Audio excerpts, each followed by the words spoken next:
एक इंट्रोवर्ट, शाय, अगली, मोटा, सोशल एंजाइटी से भरा हुआ लड़का जो स्कूल में बुली होता था, कभी अपने मॉम डैड की एक्सपेक्टेशंस पे नहीं उतरता था एंड समझ नहीं पाता था कि सोसाइटी उससे चाहती क्या है एक्चुअली। वो लड़का आईआईटी क्रैक करने के बाद, एक अच्छी खासी नौकरी करके छोड़ देने के बाद आज एक इंडिपेंडेंट क्रिएटर है और एक मीडिया कंपनी चला रहा है, और साथ में जब भी रोड पे बाहर निकलता है तो भाइयों का प्यार बेशुमार। बट ये लल्लू बॉय एक मैन कैसे बना? What's up bro, welcome back to be your best. मैं हूं सैन कालरा एंड आज का वीडियो थोड़ा सा अलग होने वाला है। आज हम कर रहे हैं एक पॉडकास्ट स्टाइल का वीडियो, और ये जो फर्स्ट टाइम मैं पॉडकास्ट स्टाइल का वीडियो कर रहा हूँ उसमें मैं आपको मेरी थोड़ी सी जर्नी बताऊंगा, क्योंकि पॉडकास्ट में स्टोरीज चलती हैं। तो आगे के वीडियो को ना मैं थोड़ा सा रॉ रखना चाहूंगा इस बार, तो ये वीडियो थोड़ा लंबा भी होगा, तो थोड़ा सा अच्छे से टाइम निकाल के देखना आप। और ये वीडियो के अंदर मैं आपको सिर्फ मेरी ट्रांसफॉर्मेशन जर्नी नहीं बता रहा। सिर्फ मैं ये नहीं चाहता कि वीडियो में बस एक कहानी मैं आपको बता दूं कि बचपन से लेके अभी तक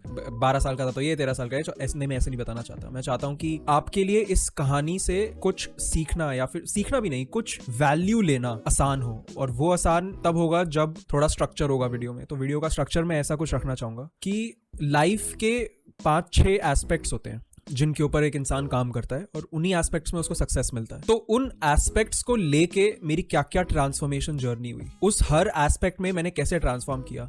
अब मैं ये नहीं कह रहा कि मेरी क्रेजी ट्रांसफॉर्मेशन है और यही बेस्ट ट्रांसफॉर्मेशन है, नहीं। मतलब मैं सिर्फ आपको अपनी कहानी बताना चाहता हूँ, और अगर आपको उससे कुछ सीखने को मिलता है बहुत बढ़िया, वो आपके ऊपर है।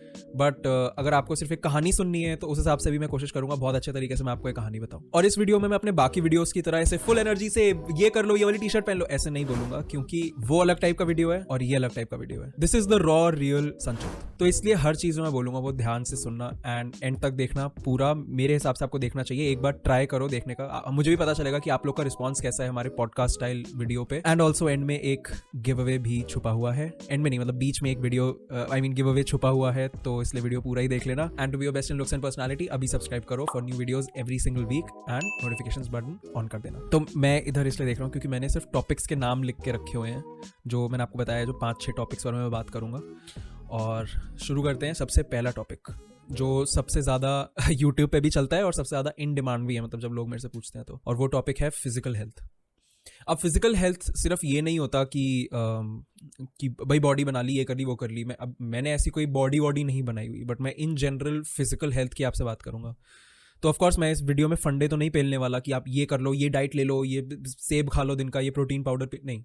मैं आपको बस अपनी जर्नी बताना चाहता हूँ। तो मेरी फिजिकल हेल्थ की जर्नी, मतलब मेरी फिजिकल हेल्थ स्टार्टिंग से ही एक्चुअली थोड़ी सी प्रॉब्लमैटिक रही है। मैं जब से मैं छोटा था, मतलब as far as I can remember, जब मैं बच्चा भी था, मेरे को ऐसा कोई टाइम याद नहीं है जब मैं पतला था या फिट था। और बचपन से मोटा था, गोलू था, जैसे काफी बच्चे होते भी हैं। उसके ऊपर से मैं अनफिट था।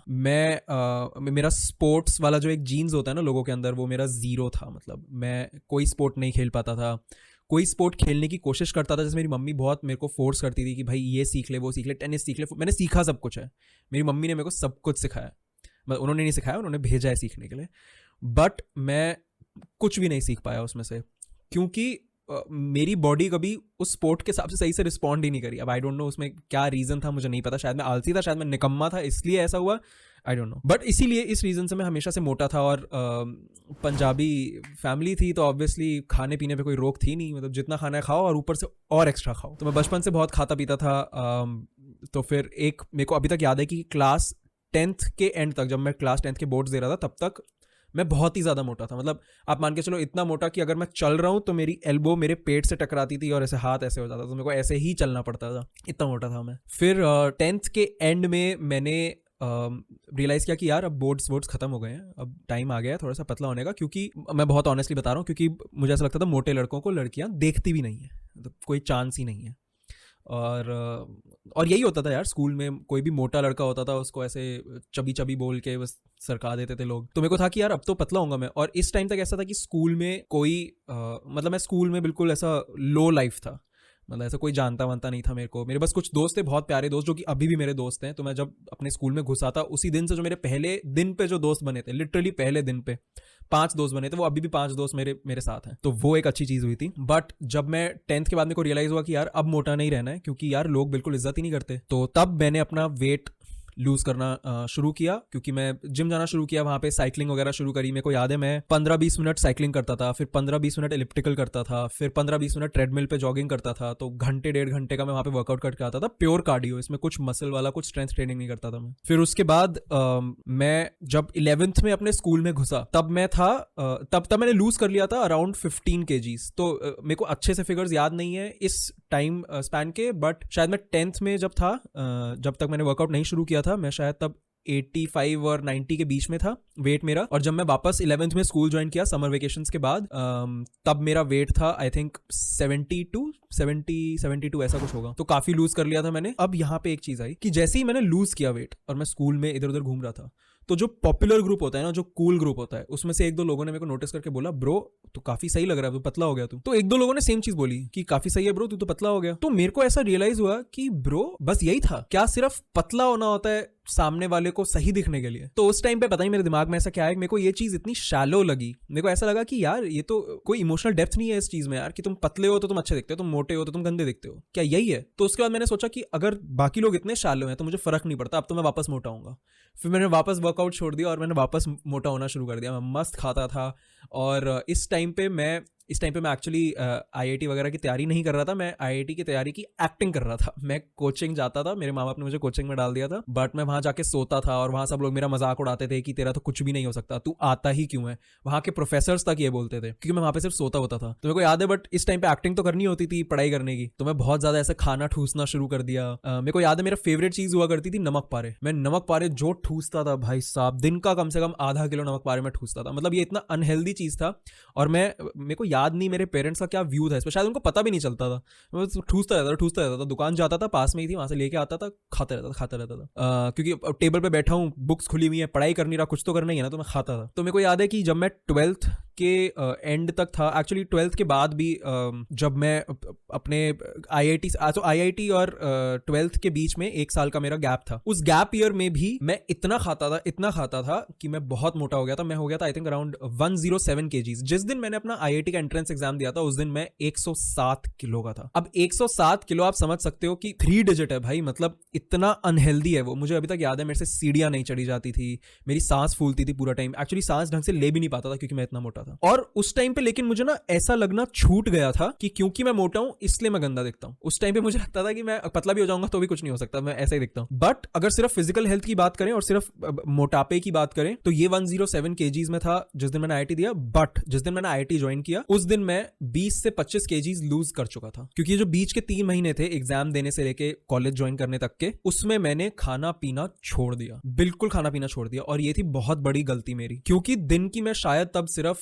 1500 कैलोरीज ले रहा हूँ, जो कि बहुत ही ज्यादा अनहेल्दी है। मेरी हाइट है 5'10" से थोड़ी सी ज्यादा, 5'10" मान लो, और 5'10" की हाइट पे मैं 1500 कैलोरीज ले रहा हूँ, जो कि बहुत ज्यादा अनहेल्दी है। इतनी जल्दी वेट लूज करना भी एक बहुत बड़ी इशू हो सकती है, मुझे तब पता चला था। क्योंकि जब मैं लूज कर लिया था ये सारा वेट, तब मेरे को वीकनेस होनी शुरू हो गई थी, मेरा मूड ऑफ होना शुरू हो गया था, मैं कुछ एनर्जाइज्ड ही फील नहीं करता था कुछ चीज करने के लिए। तो मेरा एक बहुत बड़ा लेसन था कि अब मैं कभी भी लाइफ में इतना कम खाना नहीं खाऊंगा कि मेरे को वीकनेस हो जाए। चाहे मैं थोड़ा सा मोटा रह जाऊं, लेकिन मैं वीक नहीं फील करना चाहता, मैं एनर्जाइज्ड फील करना चाहता हूं। अब फिजिकल हेल्थ की बात कर रहे हैं तो उसमें 1-2 चीजें और आती हैं। तो यहां तक तो मेरी फिजिकल हेल्थ सिर्फ इस पे लिमिटेड थी कि भाई पतला होना है, जो कि मैं हो गया। अब ये था फैट लॉस, जिसके साथ थोड़ा सा मसल लॉस भी हो। वैसे मसल थी नहीं कुछ लूज करने के लिए, बट जो भी था फैट लॉस हुआ। तो अब मैं हो गया था स्किनी फैट, टोन थी मेरी, और हाथ पैर थे एकदम पतले, स्टिक जैसे। फिर मेरे को मेरे करीब 3rd ईयर में रियलाइज हुआ, जब मैं कॉलेज में था, कि यार ब्रो, 3rd ईयर भी नहीं, एक्चुअली 4th ईयर के मिड में मेरे को रियलाइज हुआ कि ब्रो ऐसे तो नहीं चल पाएगा। उससे पहले मैं जिम के नीचे हॉस्टल में, जो हमारा बेसमेंट में एक जिम था, वहां जाता था कभी कभी, जब एक्चुअली मेरे को ईगो लिफ्टिंग करनी होती थी, मेरे को बस अपनी ईगो सेटिस्फाई करनी होती थी कि भाई वेट्स उठा सकते हैं, बट कभी सीरियसली नहीं किया मैंने। लेकिन स्ट्रेंथ ट्रेनिंग मेरे को जबरदस्त तरीके से, उसका जो चस्का होता है वो तब चढ़ा जब मैं अपने 4th ईयर में था, और तब तक मेरी काफी वीक सी बॉडी थी। उससे पहले ऐसा हुआ था कि मैं कभी कभी कोई जिम ज्वाइन कर लिया, घर के पास वाला, शायद किसी छुट्टियों में 1 महीना गया, फिर छोड़ दिया। देखो 1 महीना जिम जाके कुछ नहीं होता, जीरो इफेक्ट होता है बॉडी पे। पे। बट जब मैं अपने फाइनल ईयर के लास्ट सेमेस्टर मतलब सेकंड सेमेस्टर में था, मतलब अपने कॉलेज के लास्ट सेमेस्टर में था, तब मैंने अपने दोस्तों के साथ एक जिम ज्वाइन किया जो हमारे कॉलेज के एकदम पास था। अब इस टाइम पे ऐसा था कि इससे पहले क्योंकि हमारी मेंटल स्पेस नहीं, एक्चुअली ये बहाना था हमारा कि हमारे पास अभी मेंटल स्पेस नहीं है, हमारे पास टाइम नहीं है जिम वगैरह पे फोकस करने का, जो कि बहुत गलत सोच थी। बट मैंने तब जिम ज्वाइन किया अपने लास्ट सेमेस्टर में और मेरे को जिम जाके रियलाइज हुआ कि ब्रो ये तो काफी नेक्स्ट लेवल चीज है। फोर्थ ईयर के सेकंड सेमेस्टर में, मतलब आप मान लो 2017 के मार्च अप्रैल चल रहा था, तब मेरे को रियलाइज हुआ कि यार जिम जाने से, वर्कआउट करने से, जब तुम्हारी मसल्स टूटती है ना वर्कआउट करके, वो जो ये फीलिंग है कि यार हमारी बॉडी ये भी कर सकती है। तो फॉर एग्जांपल अगर मैं उससे पहले अगर आपको पता है बेंच प्रेस क्या होता है, तो उससे पहले तक या फिर इवन फर्स्ट डे ऑफ वो जो रेगुलर जिम मैंने शुरू किया था अपने फोर्थ ईयर में, तब मैं बेंच प्रेस अगर मारता था तो मैं खाली रॉड से मारता था। और खाली रॉड होती है, खाली रॉड कितने किलो की होती है? 20 किलो की। 20 किलो की रॉड से मैं बेंच प्रेस मारता था, मेरी फटी रहती थी, बिल्कुल मेरे से उठाया नहीं जाता था। वो जब मैंने करना शुरू किया, मैं इतना ध्यान नहीं दे रहा था कि मैं प्रोग्रेस कर रहा हूं या नहीं कर रहा, लेकिन 2 महीने बाद मैंने रियलाइज किया कि मैं 20 किलो की रॉड पे दोनों तरफ 15-15 किलो लगा के, मतलब टोटल 50 किलोज उठा पा रहा हूं। तो उस टाइम पे मुझे ये रियलाइज हुआ कि ब्रो ह्यूमन बॉडी कितना ज्यादा केपेबल है, सिर्फ अगर आप फिजिकल स्ट्रेंथ भी देखो तो ये मैंने तब सोचा था कि यार मेरे को देखना है कि मैं बॉडी को कितना पुश कर सकता हूं। और उस टाइम पे मेरे को 50 किलो भी ज्यादा लगते थे। इस टाइम पे तो चलो अब जिम ऑन एंड ऑफ रहा है मेरी लाइफ में हमेशा से, क्योंकि जब मैं जॉब करता था तब मेरा जिम छूट गया था क्योंकि मेरा कोई ठिकाना नहीं था कहीं पे। बट रिसेंटली जैसे मैंने अब सेटल हो गया हूँ, थोड़ा सा घर में ही सब काम हो जाता है, तो मैंने जिम ज्वाइन किया है। अब बीच में कोविड भी आ गया था, तब भी मेरा छूट गया था, बट अब मैंने जब वापस ज्वाइन किया है तो अब तो मेरा एम यही है। तो अब मेरा एम ये नहीं है कि मैं एक खतरनाक बॉडी बना लूं। वो खतरनाक बॉडी जो बनेगी वो एक बाय प्रोडक्ट होगा, वो बन जाएगी 6, 7, 8 महीने, 1 साल बाद वो बन जाएगी। बट मेन एम ये है, ये देखना कि तुम्हारी बॉडी कितना केपेबल है। एक बहुत फेमस सेइंग है, सोक्रेट्स ने कही थी शायद, कि it is a shame for a man to not know what beauty and physical strength his body is capable of. तो अगर आप जिम जा रहे हो, मसल बना रहे हो, तो इस पर्पस से मैं नहीं बना रहा कि मेरे को बस बॉडी बनानी है, नहीं, मेरे को देखना है कि मैं अपनी बॉडी को कितना खींच सकता हूं। ये जो थॉट है ये रिसेंटली और ज्यादा मेरे दिमाग में स्ट्रांग हो गया है, जब रिसेंटली मेरी मॉम ने कहा कि तू जिम में इतना मेहनत क्यों कर रहा है, तेरे को पता है तेरी बॉडी नहीं बनेगी क्योंकि तेरे जेनेटिक्स ही नहीं है, तेरे पूरी फैमिली में किसी की बॉडी नहीं है, सबकी बहुत गंदी मसल क्वालिटी है, सबको कमर दर्द है, और उन्होंने बोला कि तेरे को इंजरी भी होती रहती है। अब मेरे को हर 6-7 हफ्ते में एक बैक इंजरी हो जाती है, उसकी वजह से मेरे को 1 हफ्ता बैठना पड़ता है। तो क्या मैं जिम जाना छोड़ दूं? नहीं, मेरे को मरते दम तक ये देखना है कि मेरी बॉडी क्या कर सकती है। कल को अगर टचवुड एक्सीडेंट हो जाता है और मेरा एक हाथ उड़ जाता है, उसका मतलब ये नहीं है कि मैं जिम जाना छोड़ दूंगा, मैं दूसरा हाथ बनाऊंगा। यार बच्ची कुची बॉडी में मेरे को देखना होगा कि मैं कितना लेवल रीच कर सकता हूं। बिल्कुल वैसी बात है ना कि आप नारुतो अगर देखते हो तो वो पहले आपने देखा कि वो 1 टेल निकली, उसकी 2 टेल निकली, वो भी इवॉल्व करता रहता है। तो मेरे को भी इवॉल्व करता रहना, मेरे को देखना है क्या पोटेंशियल है। नारुतो को नहीं पता था ना कि उसका बैरियन मोड आएगा, बट आ गया ना उसका बैरियन मोड। तो मेरे को वो देखना है कि मैं कहां तक खींच सकता हूं अपनी बॉडी को। और मुझे पता है ये कहना आसान है, जो मैंने अभी बोला थोड़ी देर पहले कि एक्सीडेंट हो गया, हाथ कट गया, मुझे पता है, कोई डिसरिस्पेक्ट नहीं है उन लोगों को जिन लोगों को फिजिकल डिसेबिलिटीज से गुजरना पड़ रहा है। मेरा पॉइंट सिर्फ इतना है कि मैं पर्सनली कभी अपना पोटेंशियल टेस्ट करना नहीं छोड़ूंगा। मैं ये नहीं कह रहा कि आप भी यही करो, मतलब मैं आपको ऐसे कोई ज्ञान नहीं चोदना चाहता, मैं बस अपनी बात कर रहा हूँ। और फिजिकल हेल्थ में एक और चीज आती है कि ये तो चलो हो गई बॉडी बनाने वाली बात। अब एक होती है कि गट हेल्थ, और तुम किस टाइप का खाना खा रहे हो, किस टाइप का रूटीन रख रहे हो अपना। तो बचपन से ही मेरे को मैक्सिमम लोगों की तरह कुछ ऐसा सब्जी वब्जी और ये सब खाने का तो कभी शौक नहीं था। तो मैं बचपन में भी जंक फूड बहुत खाता था, तभी तो मोटा था भाई, नमक पारे खाता था। बट मेरे को रिसेंटली रियलाइज हुआ कि कितना इंपॉर्टेंट है सही टाइप का फूड अपने अंदर डालना मतलब खाना, और किसी तरीके से नहीं, सिर्फ एक छेद से खाना अंदर जाना चाहिए। बट तो मेरे को इसकी इंपॉर्टेंस रिसेंटली रियलाइज हुई। उससे गट हेल्थ अच्छी रहती है, आपका मूड अपलिफ्ट रहता है, एटलीस्ट मेरे साथ तो ये हो रहा है। बट अब मैंने आपको ये तो बता दिया कि ये अच्छी चीज हो गई, मैं पतला हो गया, बॉडी बना ली, ये करे वो करे। बट एक चीज है फिजिकल हेल्थ में जिससे कि मैं अभी तक नहीं ठीक कर पाया हूं। चलो उसको मैं आपको एक नेक्स्ट वाला मैं चैप्टर बताऊंगा आपको, बैड हैबिट्स वाला, उसके अंदर मैं एक्सप्लेन करूंगा। बट अभी सेकंड चैप्टर की तरफ चलते हैं। सेकंड चैप्टर मैंने लिखा हुआ है, तो सेकंड चैप्टर है स्टाइल। मैं आपको, अब यार ये चैनल प्राइमरीली तो फैशन एंड ग्रूमिंग के ऊपर है, राइट। यहाँ मैं आपको फैशन के बारे में काफी कुछ बताता हूँ, ग्रूमिंग के बारे में काफी कुछ बताता हूँ, और इस साल मैं आपको पर्सनालिटी माइंडसेट के वगैरह के बारे में भी काफी बता रहा हूँ। और ये ना, ये याद रखना कि मैं जितनी भी चीजें बताता हूँ फैशन, ग्रूमिंग और माइंडसेट, पर्सनालिटी के बारे में, वो ऐसा नहीं है कि मैं कोई मतलब कोई फैक्ट्स, प्योरली फैक्ट्स बता रहा हूँ। ऐसा नहीं है कि जो मैं बता रहा हूँ वो पक्का आपके लिए काम करेगा, but it is worth exploring, क्योंकि मैं सिर्फ अपने एक्सपीरियंस से बता रहा रहा हूँ और अपनी रिसर्च से बता रहा हूँ। हाँ, जो स्पेशली पर्सनालिटी वाले वीडियोस होते हैं उसमें काफ़ी ज़्यादा रिसर्च पेपर्स पढ़ता हूँ मैं, ठीक है। हमारे आईआईटी में हमें फ्री एक्सेस मिला था एक दो वेबसाइट्स का, जहाँ पे हमें फ्री में रिसर्च पेपर्स मिलते थे, जो कि एक्चुअल में बहुत हज़ारों में होते हैं, मतलब बहुत पैसे खर्च कर जाने पड़ते। और तो मैंने अपने कुछ जूनियर्स का अकाउंट लेके उसमें से रिसर्च पेपर्स निकाल लिए फ्री में, तो मेरे को वो फ्री पड़ा, इसलिए मैं आपको अच्छी इन्फॉर्मेशन दे पा रहा हूँ। बट फैशन तो वैसे भी बहुत सब्जेक्टिव होता है, और फैशन में भी मैं आपको हर वीडियो में ये बताता हूँ कि यार क्या ट्रेंड चल रहा है क्या नहीं चल रहा, तो मैं आपको सिर्फ ट्रेंड्स बताता हूँ और कुछ बेसिक्स चीजें बता देता हूँ। मैं कभी ये नहीं कहता कि भाई यही करो। अब जैसे कुछ मेरे को याद है कि मेरे इंस्टाग्राम पे मैंने ईयरिंग पहनी हुई थी, तो किसी ने कमेंट किया गे। एक तो था वो लॉजिक ही नहीं है, बट वो जना शायद ये बोलना चाहता था कि अगर तुमने ईयरिंग पहनी है तो तुम बहुत फेमिनिन लगते हो। यार मैंने बोला कि मैस्कुलिन लग रहा हूं या फेमिनिन लग रहा हूं, तुम्हें नहीं पसंद तुम मत खरीदो, तुम मत पहनो ना ईयरिंग। अगर मैंने ईयरिंग पहनी है तो मैं सिर्फ ये दिखाना चाहता हूं कि आजकल ट्रेंड चल रहा है ईयरिंग पहनने का, बस सिर्फ इतना कहना चाहता हूं। मैं आपको सिर्फ ट्रेंड्स बताता हूं यार। मैं भाई तुमने खाना ऑर्डर किया है, मैं जोमेटो का डिलीवरी गाय हूं, मैं डिलीवरी देने आया हूं।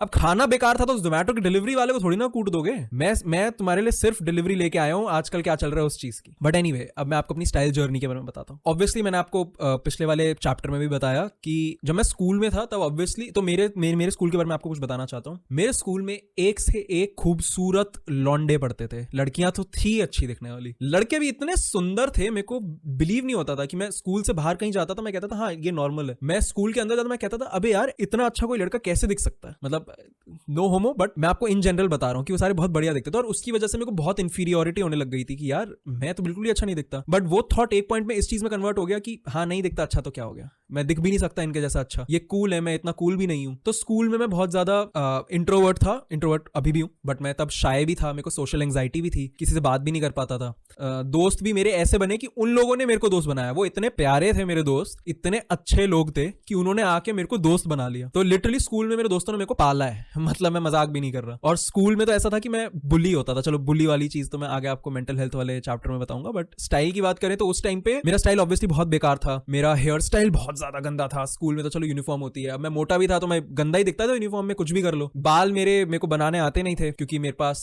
बी और बेस्ट जैसा कोई चैनल नहीं था, बट वहां पे बाल भी गंदे, कपड़े भी गंदे। बट शूज एक ऐसी चीज थी जो कि हर साल या हर 2 साल में मेरे मॉम डैड मुझे कुछ अच्छा जूता दिला देते थे किसी फैक्ट्री आउटलेट वगैरह से। फैक्ट्री आउटलेट वाला फंडा एक्चुअली मेरे को मेरी मॉम डैड ने ही सिखाया था, तो हमने कभी नॉर्मल स्टोर से नहीं खरीदे, फैक्ट्री आउटलेट उनको पता था कि भाई यहाँ पे सस्ते मिलते हैं, तो फैक्ट्री आउटलेट लेके जाते थे। अब मेरी आंखें शूज के मामले में इतनी तेज थी, और शायद वहीं से मेरा पूरा पैशन आया है फैशन और स्नीकर्स को लेके, कि मैं बचपन में मेरे आंखें वही स्नीकर पकड़ती थी या वही शू पकड़ती थी जो बहुत ज्यादा सुंदर दिखता है। तो मेरे को याद है अभी भी कि हमने पूमा के फैक्ट्री आउटलेट पे गए थे, शायद तब मैं 9th या 10th में था, और वहां पे पूमा के सेल्स होते हैं वो लिए थे, और वो हमें शायद मिले थे 1200 या 1500 कुछ के, जो उस टाइम पे बहुत महंगा था। तो मेरे मॉम डैड ने मुझे बहुत सुनाया था कि भाई इतना महंगा जूता ले रहा है, मैंने कहा कि नहीं मेरे को बहुत पसंद है। मम्मी ने कहा चलो कोई नहीं दिलवा देते, तो हमने तब वो लिया और मैं स्कूल में पहन के गया, तो स्कूल में लोग ऐसे हो गए कि ब्रो ये तो बहुत ही सुंदर है। तो मेरे को शूज तब से पसंद है, बट सिर्फ एक शूज ही थे जो शायद मैं अच्छे सेलेक्ट कर लेता था। बट अगेन मैं स्कूल ही ऐसे जाता था जहां पे लोग अलग अलग महंगे जूते पहन के आते थे।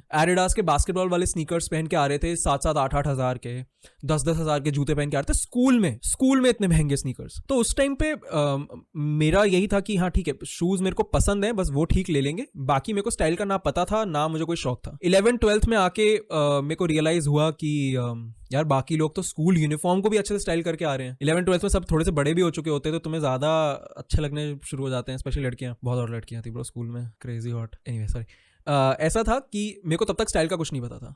एक्चुअली जब मैं आईआईटी में भी घुसा तब भी मुझे स्टाइल का कुछ नहीं पता था, बट आईआईटी में घुसते वक्त मैंने अपने स्कूल से जो सीखा था स्टाइल के बारे में, वो इतना बेकार तरीके से सीखा था। वो ये सीखा था कि भाई तुम्हें ब्रांड्स पहनने पड़ेंगे अगर तुम्हें अच्छा दिखना है तो। मेरा स्टाइल नॉलेज था जीरो, मैं अजीब अजीब सी शॉर्ट्स पहन के जाता था अपने कॉलेज में, बट वो शॉर्ट्स पे टॉमी हिलफिगर लिखा होता था। टी शर्ट्स पहन के जाता था बहुत सारे भारी ग्राफिक्स वाली, बट उन पे टॉमी हिलफिगर लिखा होता था या लॉकॉस्ट लिखा होता था, जो कि मेरे फाइनेंशियल स्टेटस उस टाइम के हिसाब से बहुत क्रेजी प्रीमियम ब्रांड होता था। मतलब अगर मैं 2-3 हजार की टी शर्ट ले रहा हूँ तो मतलब ऐसा है कि बहुत ज्यादा ऐसा मम्मी पापा को मनाने के बाद कि मम्मा मेरे को अपनी क्लास मेंटेन करनी है। आईआईटी में वैसे भी अगर आपने बाकी पॉडकास्ट देखे हैं मेरे दूसरे चैनल्स पे तो आपको पता है कि आईआईटी में वैसे भी ये था कि मेरे को ये तो समझ आ गया था कि यहाँ पे मैं अपना दिमाग तो नहीं लगा पाऊंगा। स्कूल में तो ऐसा था ना कि मैं लोग इसी चीज पे वो जाते थे कि हाँ ठीक है ये इस मैथ्स में अच्छा है या दिमाग तेज है। आईआईटी में तो सबसे कम दिमाग वाला ही मैं था, बट वहां पे तो मेरे को था कि भाई अपनी क्लास तो मेंटेन करनी है। तो मैंने सोचा कि स्टार्टिंग में जाके तो भाई मेरे को ऐसे ऐसे कपड़े ही पहनने, यही है कूल, यही है स्टाइल। बट मेरे को ये रियलाइज नहीं हुआ था कि यार वो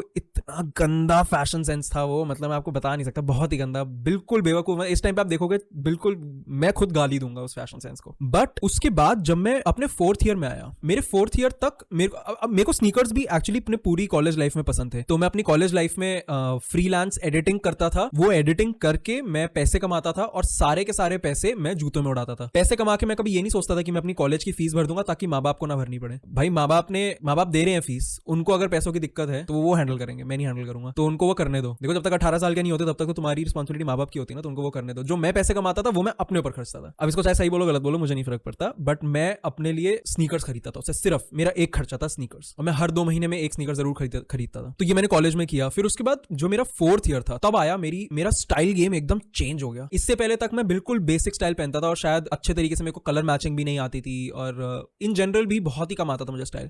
बट मुझे याद है जब मैं कॉलेज में था तब शायद 3rd ईयर में H&M लॉन्च हुआ था, शायद तब मैं 3rd ईयर में ही था। तब H&M लॉन्च हुआ, और H&M लॉन्च होते ही H&M लॉन्च होने के साथ साथ मेरी लाइफ में एक और क्रेजी चीज आई। वो ये था कि मैं अपने 4th ईयर में डांस करना शुरू किया अपनी कॉलेज टीम से लास्ट सेमेस्टर में। तो जब मैं लास्ट सेमेस्टर में डांस करता था अपनी कॉलेज टीम से, तब हम जाते थे अलग अलग DU के कॉलेज में। DU मतलब है दिल्ली यूनिवर्सिटी। अब दिल्ली यूनिवर्सिटी के कॉलेजेस के बारे में एक चीज बता दूं, वहां पे सब बच्चे कूल होते हैं, मैक्सिमम बच्चे कूल होते हैं। जैसे आप ऐसे मानते हो ना कि IIT में इंटेलिजेंट बच्चे जा रहे हैं, DU में मतलब IIT में इंटेलिजेंट बच्चे जा रहे हैं सब मानते हैं, बट सब ऑब्वियसली इंटेलिजेंट नहीं होते, मैं भी याद है। बट DU में ऐसे ही सब लोग मानते हैं कि सारे कूल बच्चे जा रहे हैं, बट सब सारे कूल नहीं होते, बट मानते हैं। और वहां पे डांस में स्पेशली सब कूल थे, मतलब इतने ज्यादा कूल थे, उनका बात करने का तरीका, उनका स्टाइल वगैरह काफी कूल था। तो वहां जाके मेरे को पता चला कि यार लोग तो काफी कूल तरीके से ड्रेस करते हैं, हम तो कॉलेज में बस पजामा और ऊपर से एक हुडी या फिर एक टी-शर्ट पहन के निकल लेते हैं और साथ में नीचे सैंडल या चप्पल। तो मेरे को रियलाइज हुआ कि ब्रो ये तो काफी सही है। तो मैंने हिप हॉप के जो क्लोथ्स होते हैं वो देखे, उनसे मैं बहुत ज्यादा इंस्पायर हो गया। फिर उसके बाद मैंने उस टाइम पे ऐसी ऑनलाइन यूट्यूब पे वीडियोस देखने शुरू करे, कुछ चैनल से, जैसे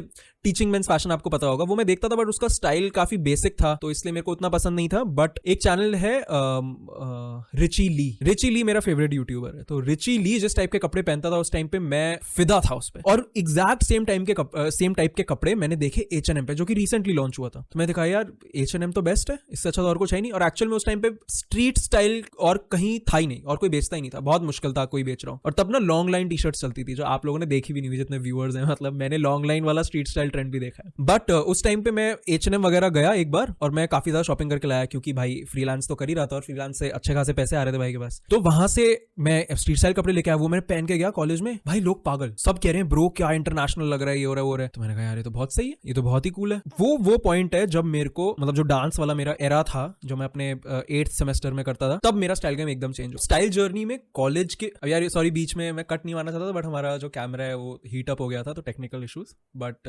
सच बोल रहा हूँ, झूठ नहीं बोल रहा कसम से।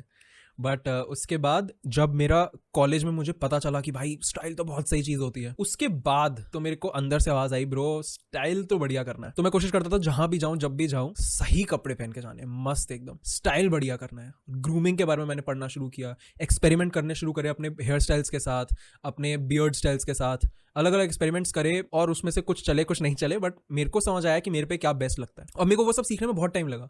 देखो मेरे को स्टाइल ग्रूमिंग वगैरह सीखने में 5 साल लग गए, इसीलिए मैं चाहता हूं कि मैं आप लोगों को जितनी जल्दी हेल्प कर पाऊं कर दूं। और इसीलिए मैं वीडियोस में भी कभी आपको सिर्फ कपड़े बता के नहीं छोड़ता, मैं आपको बताता हूं कि अगर आपका स्टाइल ऐसा है तो आप ऐसे कर लो, अगर आपका स्टाइल वैसा है तो आप इस तरीके से पहन सकते हो, ये नए ट्रेंड चल रहे हैं वगैरह। मैं चाहता हूं कि मैं आपको सब कुछ बता दूं ताकि आप जल्दी जल्दी अच्छे दिखने शुरू हो जाओ, मेरी तरह लेट ना हो जाओ अच्छे दिखने में। मतलब मैंने अपना स्कूल कॉलेज लाइफ गंदा दिख के निकाल दी, तो इसीलिए मैं आपको जल्दी अच्छा दिखाना चाहता हूं। बट एनीवे मेरी जर्नी की बात करूं तो फिर मैं ऑफिस में घुसा, ऑफिस में मेरे को फॉर्मल स्टाइल नहीं आता था, फिर मैंने 1 साल लगा के फॉर्मल स्टाइल सीखा। उसके बाद ये टाइम ऐसा जब मैंने अपना पहली जॉब छोड़ दी 2 साल काम करके, 2019 में मैंने अपनी न्यू जॉब ज्वाइन करी, तब मैंने ये सोचा था कि यार अब मैं एक स्टार्टअप ज्वाइन कर रहा हूं, अब मैं रोज कूल दिखूंगा, अब मैं रोज अच्छे कपड़े पहनूंगा, क्योंकि उससे पहले जो कॉर्पोरेट जॉब थी उसके अंदर तो मेरे को पहनने पड़ते थे फॉर्मल्स मुझे उतने कभी पसंद थे नहीं, मतलब कभी सूट वूट पहनने को मिले तो बढ़िया है, बट रोज शर्ट पैंट उतना मजा नहीं आता। बट उसके बाद जब मैंने अपनी न्यू जॉब ज्वाइन करी, स्टार्टअप ज्वाइन किया एक मीडिया स्टार्टअप, वहां पे मैंने पहनने शुरू करे कूल आउटफिट जैसे पोलो चीनोज वगैरह, तो मेरे को बहुत अच्छा लगता था वो सब करना। तो यहाँ पे जब मैंने वो न्यू जॉब ज्वाइन करी तब मेरे को यूट्यूब भी काफी कूल लगना शुरू हो गया था, और तब मैं इंस्टाग्राम पे 1-2 ऐसी आउटफिट फोटोज डाल देता था, मतलब ऐसा कोई इंस्टाग्रामर नहीं था मैं। बट क्योंकि मेरे को रियलाइज हुआ कि एक्चुअली मैं आपको बताता हूँ कि मेरे कुछ दोस्तों ने मेरे से पूछना शुरू कर दिया कि ब्रो तूने कहाँ से लिया ये कहाँ से लिया। तो मैंने उसे बताया कि मैंने यहाँ से लिया। वो कहते कितने का लिया, मैंने कहा कि इतने का लिया है, क्योंकि मेरे पास ज्यादा कभी बजट थी नहीं कपड़े खरीदने की। इवन जब मैं काम भी कर रहा था तब मैं ज्यादा खर्च नहीं करना चाहता आता था, इसलिए मैं बेसिक कपड़े ही लेता था जो कि अफोर्डेबल हो। तो जब मैं अपने दोस्तों को बताता था, मेरे दोस्त कहते थे ब्रो ये इतने सस्ते में इतनी कूल चीज कैसे ले ली, मैंने तो इतना ज्यादा महंगी चीज ली, मैं बेकार लग रहा हूँ, तू अच्छा कैसे लग रहा है। तो तब मेरे को दिमाग में आया यार लोगों को ये लगता है कि महंगे कपड़े से तुम अच्छे दिखोगे। और मेरे जो स्कूल के दोस्त भी थे ना, मेरे स्कूल में काफी अमीर लोग आते थे, तो मेरे जो स्कूल के भी दोस्त थे वो सारे महंगे महंगे कपड़े पहनते थे और मैं पहनता था सस्ते कपड़े, 500-600 रुपए की टी शर्ट पहनता था यार मैं, उसमें भी कूल दिखता था, उसमें मच बेटर दिखता था बाकी से। क्योंकि सॉरी हमारा फिर से कैमरा थोड़ा हीट अप हो गया था, इसलिए क्योंकि लंबा शूट चल रहा है काफी, क्योंकि स्टोरी है। बट हाँ, तो मैं आपको बता रहा था कि जब मेरे दोस्तों ने मेरे से पूछना शुरू किया कि यार ये तू कैसे इतने अफोर्डेबल कपड़े लेके आ रहा है और इतने अच्छे कपड़े भी लेके आ रहा है, तब मेरे को रियलाइज हुआ कि यार एक गैप है, लोगों को नहीं पता है इस चीज़ों के बारे में। तो मैंने सोचा यार मैंने अपने इंस्टाग्राम पे डालने शुरू कर दिया बेसिकली कि मैंने यहाँ से लिया, टैग करना शुरू कर दिया, तो लोगों को हेल्प होने लग गई। तो मेरे फॉलोअर्स मेरे ऐसे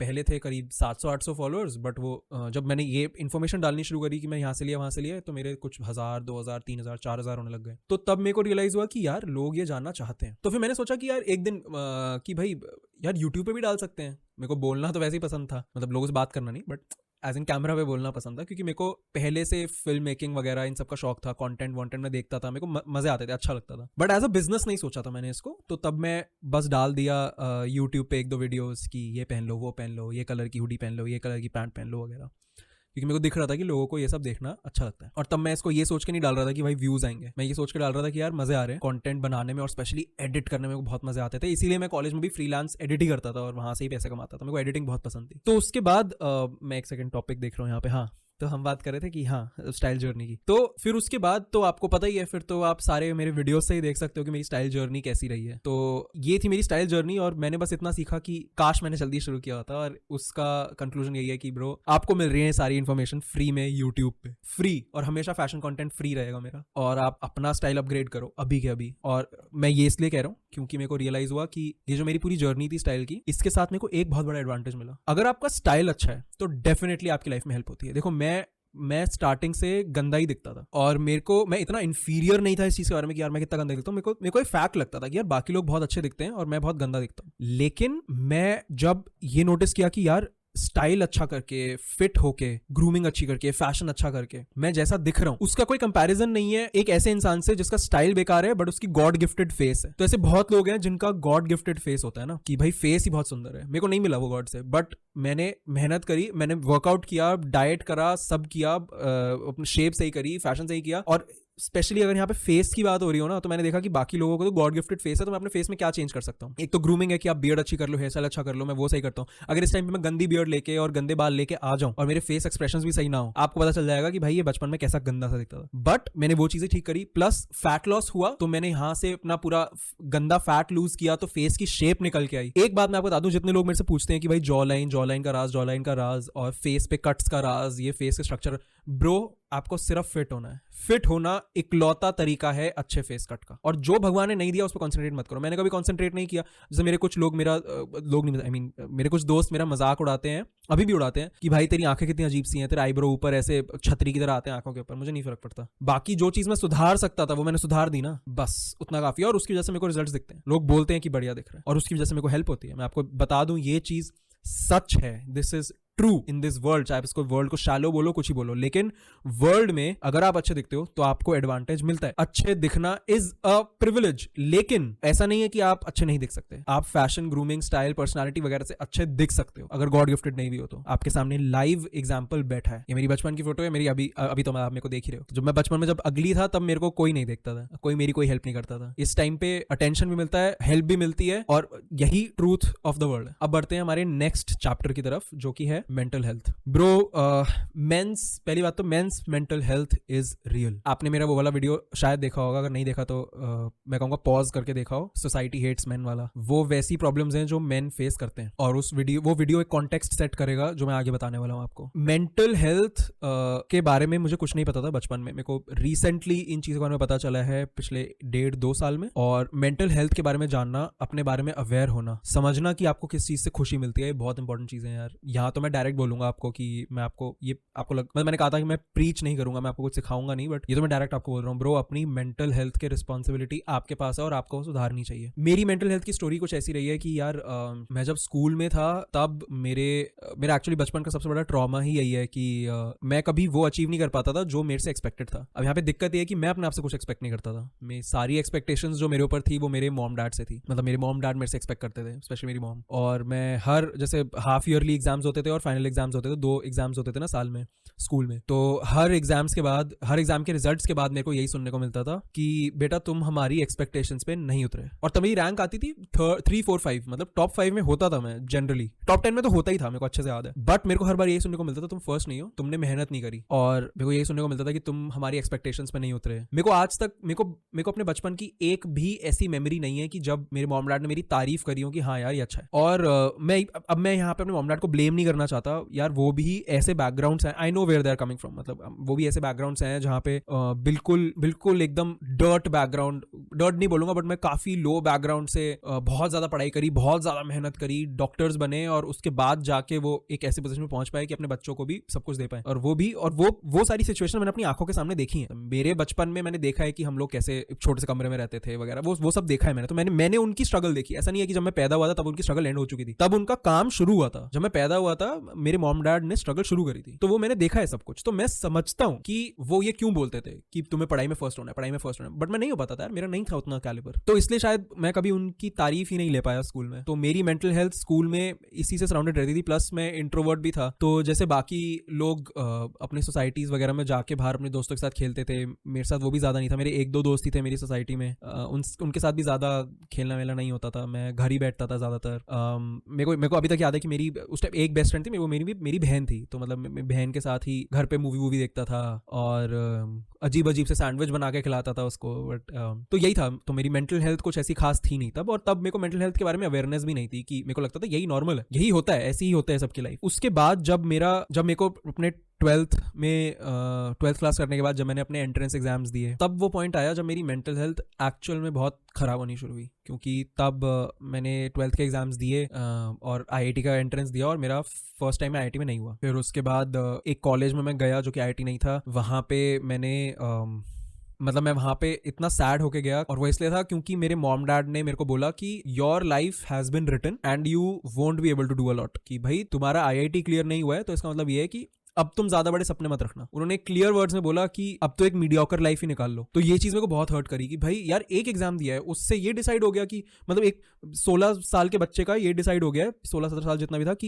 ये डिसाइड हो गया कि भाई अब तुम आगे लाइफ में बेकार ही रहोगे, अब कुछ नहीं कर सकते। बट उस टाइम तो मेरे मॉम डैड ने बोला था और मैं उनकी सब बात मानता था, तो मैंने ये भी मान ली कि भाई हाँ ठीक है ऐसा ही होगा। और ये बात सुन के मैं इतना ज्यादा डिप्रेस हो गया, इतना ज्यादा सैड हो गया और इतना ज्यादा लो ऑन एनर्जी हो गया, मेरे में एनर्जी नहीं बची बिल्कुल भी, मेरे में कोई एनर्जी नहीं थी, मैं बस एग्जिस्ट कर रहा था। तो तब मैं उस कॉलेज के फर्स्ट जो एग्जाम्स हुए फर्स्ट सेमेस्टर के, उसमें मैं हर एग्जाम में फेल हो गया। हर एग्जाम में फेल होने के बाद मैं और ज्यादा दुखी हो गया कि भाई ये क्या ही चल रहा है, तो आई एम वर्थ नथिंग। घर पे भी बहुत गालियां पड़ी, तो तब मेरी मेंटल हेल्थ शायद one of the lowest phases में थी मेरी लाइफ में। बट तब तक भी मेरे को ये नहीं रियलाइज हुआ था कि कुछ अच्छा भी हो सकता है। और शायद ये थॉट बहुत अच्छा था मेरे लिए, क्योंकि तब मैंने रियलाइज किया कि यार मैं तो अपनी लाइफ में लोएस्ट पे हूँ। मेरे को ऐसा लगता था इससे लोग किसी की लाइफ कैसे ही जा सकती है, और आई एम ग्लैड कि मैं वैसा सोचता था। मैं आपको बताता हूँ क्यों। मेरे को ऐसा लगता था इससे बुरा क्या ही हो सकता है। तो मैंने सोचा यार कि बस खत्म करते हैं, छोड़ते हैं इस कॉलेज लाइफ को। मैंने कॉलेज से ड्रॉप आउट कर दिया। मैंने कहा अब तो मैं लोएस्ट पे हूँ, अब तो मेरा कुछ नहीं हो सकता, तो क्यों ना एक बार और IIT ट्राई कर लें। मतलब ये पहला थॉट नहीं था मेरे दिमाग में, बट मेरे मॉम डैड ने मेरे को बोला कि और मेरे एक ट्यूशन टीचर थे उससे पहले, उन्होंने भी बोला कि बेटा वापस ट्राई कर सकते हो। तो मैंने कहा हाँ कर लेते हैं ट्राई, इससे बुरा क्या होगा, मतलब इससे बुरा तो मेरी लाइफ में और क्या ही हो सकता है, कुछ नहीं हो सकता ना। मतलब तुम स्कूल से निकल चुके हो, किसी कॉलेज में नहीं हो, तुम्हारे पास कोई काम नहीं है, इससे नीचे लाइफ में और कहाँ जाओगे, ऐसा मैं सोचता था। ऑब्वियसली मतलब हेल्थ फर्स्ट, मतलब जिंदा था वो बहुत बड़ी बात होनी चाहिए, बट मैं ये सोचता था कि इससे बुरा तो और कुछ नहीं हो सकता लाइफ में। और तब मुझे एक्चुअली ऐसा लगता था कि इससे बुरा तो मैं डेथ भी नहीं बोलूंगा, ये लगता था उस टाइम पे मेरे को। बट फिर उसके बाद मैंने एक कोचिंग सेंटर ज्वाइन किया, नारायणा, मेरे घर के पास ही, और वहाँ मैं गया। वहाँ मैंने अब वो ऐसा था कि मैं घर से दूर रहना चाहता था मैक्सिमम टाइम, तो मेरे को अच्छा लगता था कि मैं वहीं सुबह जा रहा हूँ, शाम तक क्लासेस चल रही हैं, फिर थोड़ा टाइम वहीं पे रुक जाता था, पढ़ाई वढ़ाई कर लेता था। घर जाने से तो बेटर ही है, मैं ऐसा सोचता था कि घर जाके भी क्या ही करूंगा, वापस अपना मुंह दिखाऊंगा पेरेंट्स को, वापस उनके मुंह पे मुझे डिसअपॉइंटमेंट दिखेगी, वापस मुझे बुरा फील होगा। उससे अच्छा तो यहीं पे बैठे रहो, पढ़ाई कर लो, क्योंकि वहाँ पे और कुछ करने को नहीं था। उस टाइम पे ना इंटरनेट भी नहीं था। मैं इतना खुश हूँ कि उस टाइम पे इंटरनेट था, मतलब ऐसा नहीं था। उस टाइम पे 1 महीने का मेरा जो डेटा पैक चलता था, 1 महीने का 1 GB मिलता था। उस 1 GB में मूवीज भी देखनी थी, गेम्स भी खेलने थे, सब था उसमें। तो मैं ज्यादा कुछ कर नहीं पाता था अपने फोन पे, तो ऐसा कुछ खास नहीं था जो मेरे को डिस्ट्रैक्ट कर पाता। जैसे आप लोगों के पास तो बहुत कुछ है डिस्ट्रैक्ट कर होने के लिए। फिर मैं वहीं रहता था, पढ़ाई करता था, तो पढ़ाई में मेरे को मेरा एस्केप मिल गया कि एटलीस्ट माँ बाप के सामने डिसअपॉइंटेड, मतलब माँ बाप की डिसअपॉइंटेड शक्ल तो नहीं देखनी पड़ेगी ना, कम से कम वर्थलेस तो नहीं फील करना पड़ेगा ना। उससे अच्छा कोचिंग सेंटर में बैठ के पढ़ाई कर लो। वहां पे कोचिंग सेंटर वाले प्रोफेसर ने मेरा काफी कॉन्फिडेंस बिल्ड कर दिया, तो वहां पे मेरी मेंटल हेल्थ आई थिंक थोड़ी सी इंप्रूव हुई। और मुझे ऐसा लगता है कि अगर मेरे कोचिंग सेंटर वाले प्रोफेसर ने मेरे को मोटिवेट नहीं किया होता तो शायद मैं सेकंड टाइम भी क्लियर नहीं कर पाता। उन्होंने मेरे को बोला तुम्हारा तो हो ही रहा है, वो ये बोलते थे कि तुम्हारा तो हो ही रहा है, वो ये नहीं बोलते थे तुम मेहनत करो तुम्हारा हो जाएगा, वो कहते थे कि तुम्हारा तो हो ही रहा है। और ये कॉन्ट्रास्ट है। पिछली बार जब मैंने एग्जाम दिया था, वहां पे जो मेरे कोचिंग सेंटर वाले थे प्रोफेसर, वो बोलते थे कि तुम क्यों ही आते हो, तुमसे कुछ होता है नहीं, वो ये बोलते थे। और इस वाले कोचिंग सेंटर वाले में नारायणा वाले, तो पहले फिटजी वाले बोलते थे, अभी नारायणा वाले बोलते थे कि यार तुम्हारा तो हो ही रहा है, तुम तो बस ये कोशिश करो कि रैंक बेटर आ जाए, होना तो है ही तुम्हारा। ये बहुत अच्छा लगता था, पॉजिटिव मेरे को। तो तब मैं, इसीलिए मेरे को कोचिंग सेंटर ज्यादा अच्छा लगना शुरू हो गया था। मैं बहुत पॉजिटिव फील करता था कोचिंग सेंटर में, घर पे बहुत नेगेटिव फील करता था मैं। तो फिर उसके बाद मैंने जब दे दिया आईआईटी, उसके बाद आईआईटी देने के बाद मुझे ऐसा लगा कि चलो शांति, मतलब अब सब कुछ सॉर्ट हो गया है, अब मैं चिल मार सकता हूँ। बट फिर उसके कुछ दिन बाद जब ऑनलाइन आंसर की आ गई, तो मेरे मॉम डैड ने मेरा पेपर लेके मेरे स्कोर्स कैलकुलेट करने की कोशिश करी, और उन्होंने कैलकुलेट किया कि तुम नहीं जा रहे। मतलब मुझे अभी भी याद है कि मैंने उन्हें बोला था कि प्लीज कैलकुलेट मत करो, जो होना है वो तो रिजल्ट में आ ही जाएगा। वो कहते नहीं नहीं हम करेंगे। उन्होंने किया, और उन्होंने मेरे को ये बताया कि बेटा तुम्हारा तो हो ही नहीं रहा, कोई चांस ही नहीं है कि तुम्हारा इस बार आईआईटी में हो। उस ये वर्ड सुन के जो मेरी दिमाग की हालत खराब हुई, मैं बिल्कुल ब्लैंक हो गया। मैं ऐसा हो गया कि ब्रो लाइफ इज ओवर। मेरे को अभी तक याद है कि मेरे को दिखना बंद हो गया, ब्लरी दिखना शुरू हो गया। मैं उठा, मैंने मेरे मॉम डैड के रूम में एक कांच का डोर था उनकी वार्डरोब का, मतलब उसके लकड़ी के बीच में कांच लगा हुआ था, उसको जोर से सर मार दिया, टूट गया वो। और मतलब थोड़े टाइम रोया, फिर मेरे से आंसू भी नहीं निकल रहे थे। मतलब इतना ऐसा लग रहा था कि लाइफ इज ओवर। अब ऐसा लग रहा था कि भैंचो किसी ने चक्कू मार दिया और मैं मर रहा हूँ इस टाइम पे। फिर तब से लेके रिजल्ट्स तक, जो कि आई थिंक 2 हफ्ते होंगे या 3 हफ्ते होंगे, 4 हफ्ते होंगे, जितना भी टाइम होता है। आप सोचो मेरे दिमाग में क्या चल रहा है, मेरी मेंटल हेल्थ कहाँ होगी कि तुम्हें दिख रहा है कि तुमने एक बार ट्राई किया, तुम्हारा कुछ नहीं हो पाया, तुमने दूसरी बार ट्राई किया जो कि तुम्हारा लास्ट ट्राई था, लास्ट ट्राई। और मेरे सामने ऐसे ही फ्रेम हुआ था ना कि last try to do anything in life, life का आखिरी ऑप्शन जो मेरे पास था, वो मेरे मॉम डैड ने मुझे आके बोला था कि ये भी नहीं हो रहा है तुम्हारा, ये भी नहीं हो रहा तुमसे। तो रिजल्ट्स आने तक मैं डेड था, लाश पड़ी हुई थी। फिर रिजल्ट्स आए, क्लियर हो गया, मैं चिल, बढ़िया है। उस टाइम पे मुझे उतनी खुशी नहीं हुई जितनी, एक मैं पॉइंट बताता हूँ जब मेरे को हुई, जब मेरा मेंटल हेल्थ 0 से 100 चला गया। एक्चुअली जिस दिन रिजल्ट आया उस दिन मेरा मेंटल हेल्थ नेगेटिव से 0 आ गया, बट 0 से 100 कब गया मैं आपको बताता हूँ। जब हम लोग आईआईटी दिल्ली फाइनल हो गया था मेरा कॉलेज, और आईआईटी दिल्ली में हम लोग बस फॉर्म्स फिल करने फाइनल जा रहे थे काउंसलिंग के लास्ट फेज में। और वहां पे हम लोग कॉलेज के अंदर घुसे, गाड़ी में थे, मेरे डैड ड्राइव कर रहे थे, मैं बैठा हुआ था और पीछे मम्मी बैठी हुई थी। तो हम अंदर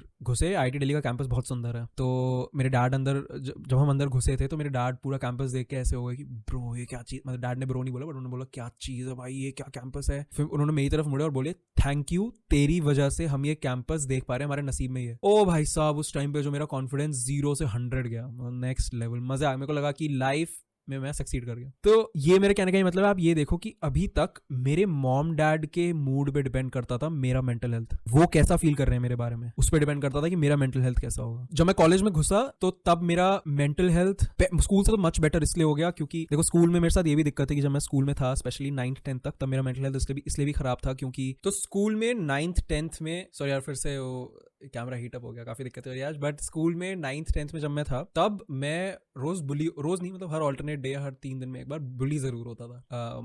आई डोंट थिंक वो इसलिए था कि मैं अगली दिखता था, बट वो इसलिए था कि बस वो स्कूल ही ऐसा था यार, बुलीज बहुत थे उस स्कूल में। और मेरा बुली ऐसा करता था कि आते, मतलब मैं चल रहा हूँ कॉरिडोर में, मुझे आके चांटा मार देगा जोर से, या पप्पू दे देगा, जिसको पप्पू पता होता है लोगों को क्या होता है पप्पू? पप्पू नहीं पता? नीचे, हाँ पप्पू, जोर से। भाई मेरे स्कूल में तो ऐसे भी कर देते थे कि 2 जने आते थे, रॉड लेके आता था, पीछे से जना पैर के बीच में डालता था, सामने वाला आके फटाक से रॉड उठाता था और दोनों रॉड ऊपर खींच देते थे, तो अंदर एकदम नीचे से बट हाँ, तो वो मारता था। प्लस मैं अगर कैंटीन जा रहा हूँ, मेरे हाथ में पैसे हैं, वो पैसे छीन लेता था, जबकि वो मल्टी मिलियनर इंसान था, बहुत बहुत अमीर। मतलब ऐसी ऐसी गाड़ियों में आता था, मैं पता ही नहीं, नाम नहीं पता उन गाड़ियों के, ऐसे खतरनाक गाड़ियों में आता था, हमर वमर इस लेवल के, अल्टीमेट रिच। तो यार एक बच्चा अगर रोज हर दूसरे तीसरे दिन बुली हो रहा है और वो नए दोस्त भी नहीं बना पा रहा क्योंकि सोशल एंजाइटी है, लोगों से बात करना नहीं आता, तो तब वो इंसान की मेंटल हेल्थ कैसी होगी आप सोच सकते हो। तो स्कूल में भी ऐसी थी, घर आके भी ऐसी होती थी। और जब मैं लेकिन कॉलेज में घुसा था, तब मैंने एक चीज सोच ली थी कि मैं घर पे तो नहीं रहने वाला। तो मैं हॉस्टल में, इवन दो मेरा कॉलेज भी दिल्ली में था, मेरा घर भी दिल्ली में था, मैं घर पे नहीं रहता था। क्यों रहूंगा मैं घर पे? हॉस्टल में रहता था, हॉस्टल में दोस्त बनाए, और बेस्ट बात ये थी कि सब लोगों की सोशल स्किल्स बहुत कम थी, बाकी लोग भी सोशली एंग्जियस थे, तो सबसे बात करी, हम सब साथ में ग्रो करे, तो वहाँ पे मेरी मेंटल हेल्थ बेटर हुई। और क्योंकि तब मैंने ये भी सोच लिया था कि यार अब मैं कुछ भी अपने मॉम डैड को प्लीज़ करने के लिए नहीं करने वाला। मैंने उनको आईटी निकाल के दे दिया, उनको बस खुश रहना चाहिए। अब मैं अपने मॉम डैड के लिए नहीं करूँगा कुछ भी, मतलब उनके लिए जो करूँगा वो उनके लिए करूँगा, अपनी लाइफ की कोई चीज़ उनके लिए नहीं करूँगा। और इवन अभी तक वो मेरे को कहते हैं एमबीए कर ले, क्या वीडियो बनाता है, मेरे को फर्क नहीं पड़ता। तो इसलिए मेरी मेंटल हेल्थ बेटर है। बट मेंटल हेल्थ की अवेयरनेस मेरे को अभी तक नहीं थी। कॉलेज में भी मेंटल हेल्थ मेरी ऊपर नीचे, बट उतनी ही जितनी सब नॉर्मल कॉलेज स्टूडेंट्स की होती है। मेरे को इवन दो मैं जब कॉलेज में घुसा था, मेरे को रियलाइज़ हुआ था कि यार आईआईटी के अंदर तो बहुत खतरनाक तरीके से इंटेलिजेंट लोग हैं, मैं इनके जितना इंटेलिजेंट तो हुई नहीं, तो मेरे को थोड़ा सा इन्फीरियर फील हुआ। लेकिन तब मैंने डिसाइड कर लिया था कि मुझे फ़र्क भी नहीं पड़ता, मैं एक एवरेज ग्रेड पॉइंट बना के चलूंगा, और साथ में मैं कूल चीज़ें करूंगा, जैसे कि कुछ स्पोर्ट्स देख लूंगा, या फिर मतलब कुछ स्पोर्ट्स खेल लूंगा, या फिर जो कि मतलब मेरे बस की उतनी थी, इसलिए मैं कर भी नहीं पाया, या फिर मैं किसी क्लब में कुछ बढ़िया सा कर दूंगा। तो मैंने फिल्म मेकिंग, डांस वगैरह काफ़ी कुछ किया था, तो वो काफ़ी अच्छा गया था। मेरी mental health until 4th year तो अच्छी खासी चली, मतलब ऐसी ही जैसी किसी और कॉलेज स्टूडेंट की होती है, एवरेज। बट जब हमारा प्लेसमेंट्स का टाइम आया, तब जिस कंपनी में मैं जाना चाहता था, पूरी अपनी कॉलेज लाइफ में मैंने उसी कंपनी के बारे में सुना था, जो टॉप कंसल्टिंग फर्म्स होती हैं, बेन बीसीजी वगैरह। मैं यही सोच के बैठा था मेरा तो हो ही जाएगा, बस मेहनत ही तो करनी है। बट एंड तक आते आते जिस दिन इंटरव्यू प्रोसेस आया, तब तक मैं इतना ज़्यादा डाउटफुल हो गया अपने बारे में, मैं इतना ज़्यादा सेल्फ डाउट करने लग गया कि नहीं यार, बाकी लोग मेरे से मच बेटर हैं, मैं क्या ही हूँ इनके सामने। मेरे को रियलाइज़ हुआ कि यार मैं आईआईटी में हूँ, यहाँ पे सब मेरे से ज़्यादा स्मार्ट हैं ऑब्वियसली, तो मेरा तो क्या ही होएगा।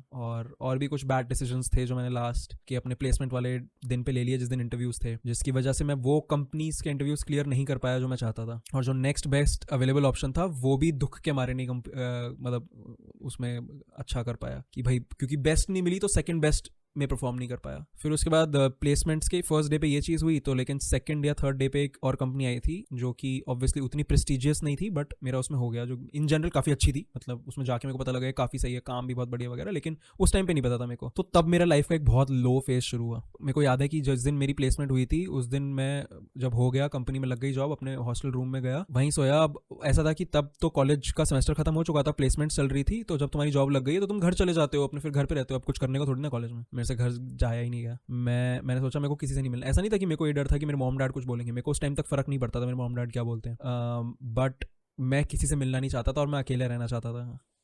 तो मेरे को याद है 3-4 दिन तक मैं अपने हॉस्टल रूम में ही रहा। उन 3-4 दिन के लिए सिर्फ मेरे को मेरे हॉस्टल वालों ने देखा होगा बस, और मैं तीनों दिन रोया, बहुत रोया, पूरा दिन से रात रोया, क्योंकि तब ऐसा लगा कि यार फर्स्ट जॉब ही सब कुछ होती है, फर्स्ट जॉब अच्छी नहीं लगी है, इसका मतलब ये है कि अब तो नहीं हो सकता कुछ लाइफ में। बट फिर कुछ दिन बाद वो चीज़ ठीक तो होनी नहीं शुरू हुई, बट मैं एटलीस्ट रोना शोना तो बंद कर दिया, नॉर्मल हो गया था मैं एकदम। मतलब मैं ऐसा कुछ हंसता खेलता नहीं था, तब न्यूट्रल हो गया था एकदम। बट फिर उसके बाद एक बहुत क्रेजी चीज़ हुई मेरे साथ, जिसने मेरी मेंटल हेल्थ नेगेटिव से एकदम I think best time of my life बन गया। और वो चीज़ थी, वो ऐसी चीज़ जिसने मेरे को उस डीप जो वैली थी उसमें से निकाला, वो था डांस। इतनी जब मैं बिल्कुल दुखी था, तब मेरे को याद है, मैं मेरे हॉस्टल में एक मेरा जूनियर हुआ करता था रजत, वो डांस वगैरह में था काफ़ी, और हम लोग ऐसे हॉस्टल के अंदर तो नाचते रहते थे कंपटीशन वगैरह में, मतलब नथिंग मेजर। बट हमारी कॉलेज की एक टीम हुआ करती थी जिसमें मेरा सिलेक्शन ऑब्वियसली नहीं हुआ था पहले, तो हमने हॉस्टल के थ्रू ही एक डांस किया था, एक परफॉर्मेंस दी थी, जिसमें रजत ने मेरे को कहा था कि आप द